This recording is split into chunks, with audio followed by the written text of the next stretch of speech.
Julius Salik was born in 1948 in Lahore into a Christian family. His earliest memories are of the persecution and abuse suffered by Christians and other minorities, and that made him determined to fight for justice and equality for everyone, regardless of race, colour or creed. It's never been an easy road. He's experienced torture and has often been jailed. Pakistan was the first country in the world to come together following a struggle by minorities. People say Israel was the same. It was not brought together by religion, it was brought together by blood. New minorities are being created all the time. We have to look after them.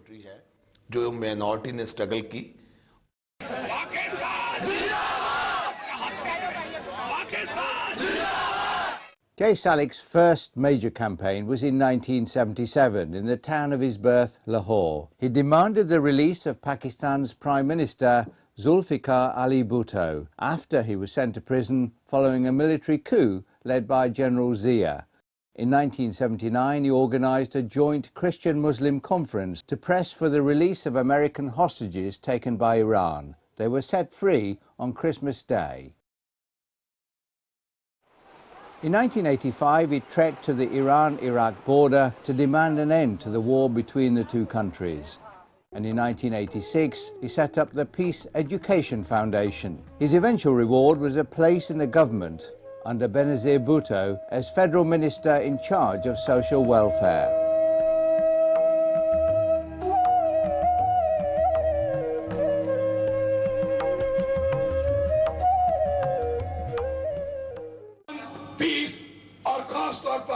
We are fighting for human beings and not for religions.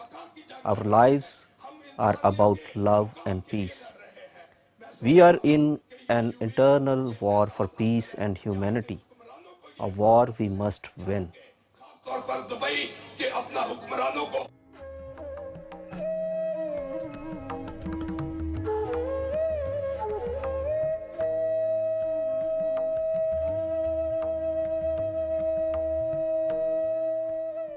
The trappings of government didn't sit easily on Jay Salik's shoulders. He didn't want to appear tainted in any way, and he publicly burned all that he possessed. He believed a leader should lead by example.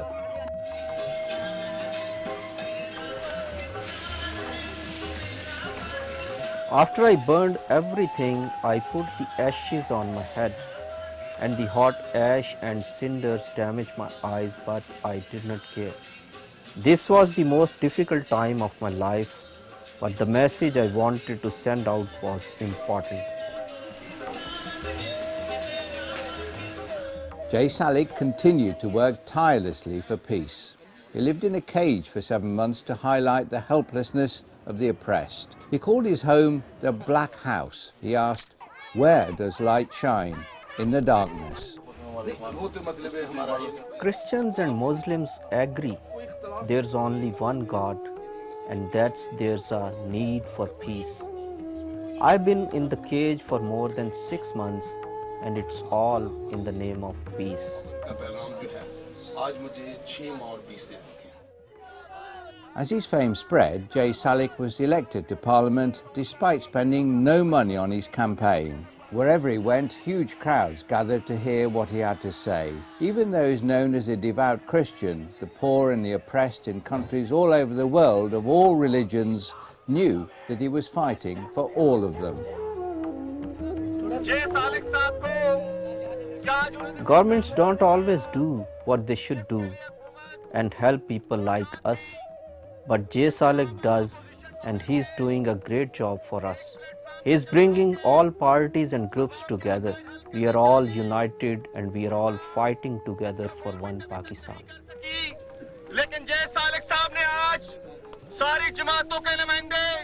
For Jay Salik, actions have always spoken louder than words. He joined the poor of Islamabad when the authorities disconnected the electricity to the slum areas, and when there was a delay in compensation payments to the family of a boy who'd been drowned in an open ditch, he donated the belongings of his house to the dead boy's father. When plots of land were handed out, J. Salik said he wouldn't accept anything until each and every poor person owned a house. To get maximum publicity for his stance, he moved house using 7 camels, so his possessions would be open to public scrutiny. At the end of his tenure as a minister, he left his bungalow in the minister's enclave, which he had declared as a national orphanage.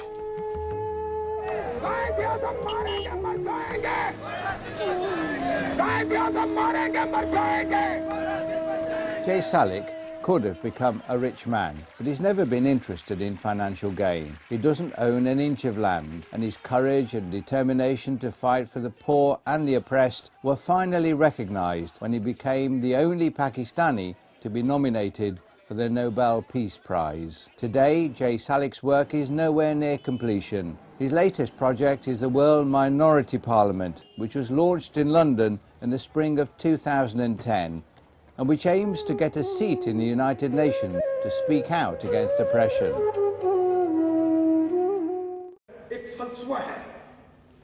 If there is a majority for anything, it automatically have a bigger and bigger following, even if it's wrong. I stood as an independent in Pakistan for minorities and got the highest vote.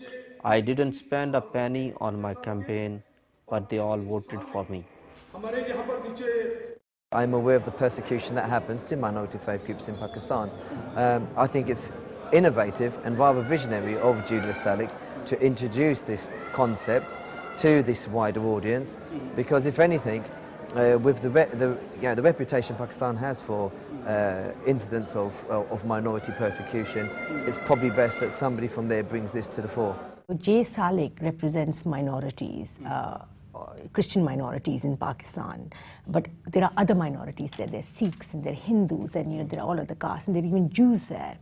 So our party and Imran Khan's manifesto states that we will respect, no matter what your religion, your background, your creed, it doesn't matter what you are, as long as you're a Pakistani, all rule of law will apply to you all. One rule of law. There will be no discrimination. There will be no selectiveness. Hence, I've come to support Salik Saab on behalf of the party. When I look at the minorities in Pakistan, I look at how the economy affects them and how they struggle to cope. They don't have a proper voice, and that's why the minorities parliament is so important for them. The World Minority Parliament has taken 25 years from conception to reality, and its supporters believe J. Salik can make it a force for good. Obviously, my religion, Sikhism, believes in racial equality, racial gender, etc. And that's what really brought me here, because Salik Saab's whole agenda is about all races and religions, peace and equality, etc., etc. So that's what brought me here. So World Minority Alliance has started another movement which is for minorities, and I think in Pakistan people will take this message very, very positively, because in our part of the world, whether it is Pakistan, India or any third world country, minorities are not given their rights and they are treated second-class citizens. This will raise their hopes. This will raise their hopes that there is an independent body being set up which will target their issues and maybe highlight it to the international forums, United Nations, human rights agencies, associations. So this is a hope for them. I don't know what impact it will be and how much effect it will be, but at least it's a ray of hope to say, hey, look, you know what? There are people out there who are thinking about us, and if we have issues, they will be escalated. Julius Salik has said, I have suffered pain and humiliation, insults, beatings and torture. I have faced death threats and intimidation. I've been accused of treason and fraud. I've survived a barrage of abuse. Good work will always fetch criticism. I don't give ears to such negativity, because if you start listening to loose talk, you can't work. Even with the Minority Parliament established as a major force, he has no intention of stopping working. For millions, he is the voice for peace.